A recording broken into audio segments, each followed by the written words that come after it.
ഇടുക്കി നെടുങ്കണ്ടത്ത് വലിയ തോവാള വട്ടപ്പാറ റോഡ് തകർന്നതോടെ ദുരിതത്തിലായി നാട്ടുകാർ. വിദ്യാർത്ഥികൾ അടക്കമുള്ളവർക്ക് 2 കിലോമീറ്റർ ദൂരം ചെളിയിലൂടെ നടന്നു വേണം വഴി കടക്കാൻ. കരാറുകാരന്റെ അനാസ്ഥയാണ് വഴിയുടെ ദുരവസ്ഥയ്ക്ക് കാരണമെന്നാണ് നാട്ടുകാർ പറയുന്നത്.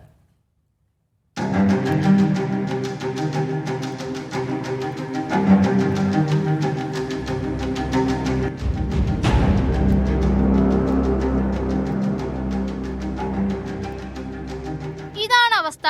ചെളിക്കുഴികൾ താണ്ടി വേണം വഴി നടക്കാൻ. 2 കിലോമീറ്റർ ദൂരം റോഡ് ചെളിയിൽ മൂടിക്കഴിഞ്ഞു. 2023 ഇത് 3 കോടി രൂപയ്ക്ക് ഇത് ടെൻഡർ കൊടുക്കുകയും അതിന്റെ പണികൾ ആരംഭിക്കുകയും ചെയ്തു. ഇവിടെ ഈ പരിസരത്തുണ്ടായിരുന്ന 100 കണക്കിന് കൃഷിയിടങ്ങൾ വെട്ടി നശിപ്പിച്ചുകൊണ്ട് പാതി പണികൾ നടക്കുകയും ബാക്കി ഉപേക്ഷിച്ച് കോൺട്രാക്ടർ പോവുകയാണ് ചെയ്തിരിക്കുന്നതാണ് അറിയാൻ കഴിയുന്നത്. അപ്പം ഇപ്പോൾ ഈ ദുരിതത്തിലായിരിക്കുന്നത് ഇവിടുത്തെ കൃഷിക്കാരും അതുപോലെ തന്നെ ഇവിടുത്തെ പ്രദേശവാസികളും. 100ഓളം കുടുംബങ്ങൾ യാത്ര ചെയ്യുന്ന പാതയാണിത്. കുട്ടികൾ സ്കൂളിൽ പോകുന്നതടക്കം ഇതുവഴി തന്നെ. റോഡ് നിർമ്മിക്കാൻ കരാർ ഏറ്റെടുത്ത ആളുടെ അനാസ്ഥയാണ് റോഡിന്റെ ഈ സ്ഥിതിക്ക് കാരണമെന്ന് നാട്ടുകാർ പറയുന്നു. റോഡിന്റെ നിർമ്മാണം പാതി വഴിയിൽ ഉപേക്ഷിച്ച് കരാറുകാരൻ മുങ്ങി.